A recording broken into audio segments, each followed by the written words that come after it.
Hey, honey? Yeah, what's up?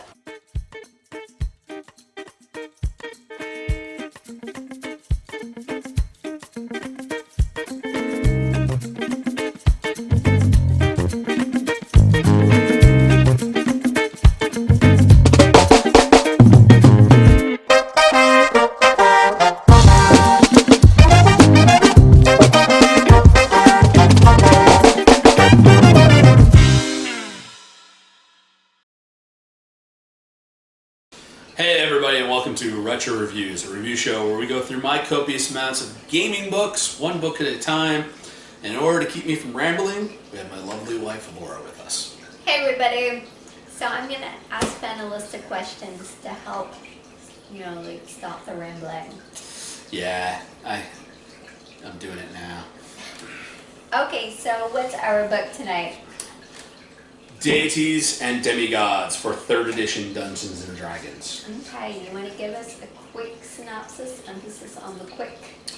Okay, so this basically has the rules for all of the gods in the Dungeons and Dragons Player's Handbook, as well as a few other pantheons examples, and also rules for creating your own gods and setting up like how their magic and stuff all works. Okay, very succinct. Good job. Okay, so it is a 3rd edition book. Is this by any chance from the Dog and Presque Isle? It would have been, but I was on spring break down in Bar Harbor, and this is a Comics Plus. Okay. I actually picked this up the same weekend that I got the Ragnarok Tales of the Norse God book. Okay, cool. What did you like about this book? I really like the idea of, so the divine power is not based off of what level a god is, because almost all the gods start as 20th level something. The divine power is actually based off of the number of followers they have. Mm-hmm. This actually was an idea that came about, like how the Christian god took over Great Britain and forced all the pagan gods out, because it's like, well, yeah, nobody's following us anymore, nobody's listening to us. It was the idea behind the changeover of magic in Merlin, King Arthur time, in that Merlin movie that came out like early 2000s, 90s. Okay. Anyways, I thought it was cool the divine power was based off of faith and the number of followers. So, Yeah. Like, if you're a god, then you need someone to follow you otherwise. pretty much. Also introduced the zany aspect to Dungeons and Dragons, where if you could basically go around and evangelize a god to a bunch of people, you could give them super divine powers. Makes sense. Yep. Is there something you didn't like about this book?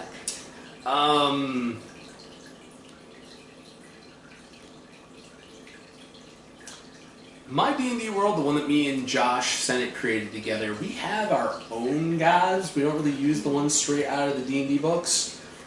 So I haven't really needed to use the actual stats in here. I've needed to use like the whole building of the god section a lot more than I had to actually use like any real game rules out of the book. So you don't like that you just haven't used this for like the gods? I just haven't used it. I've used it more for the design aspect, some of the spells, and a few of the monsters that are in here, but not a whole lot of everything else. Okay. So would you recommend this book?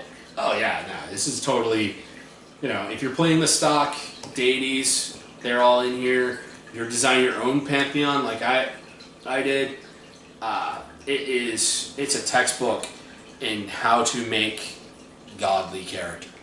Gods as NPCs, not gods as characters. You want the Ragnarok book for that. But I think this Ragnarok, the complete priest handbook from 2nd edition. I said it before. I wanted to design my own like dungeon builder's guidebook. I also kind of want to go back through and design like my own like Deities and Demigods book. Okay. So are you planning to keep this one? I'm planning on keeping this for part of that project. Okay, sounds good. Well, those are my questions tonight. My question is, what's your favorite god? Fictional. Fictional. Yeah. Leave that in the comments section down below. And yeah, while you're at it, leave us a like, share, subscribe, all those things to let YouTube know we're doing a good job. And we'll see you next week when we're going to be going back to AD&D, and we're diving into the Dragon magazines. It's going to be a haul. Okay, well, we'll see you there, I guess. Have a good night. Peace.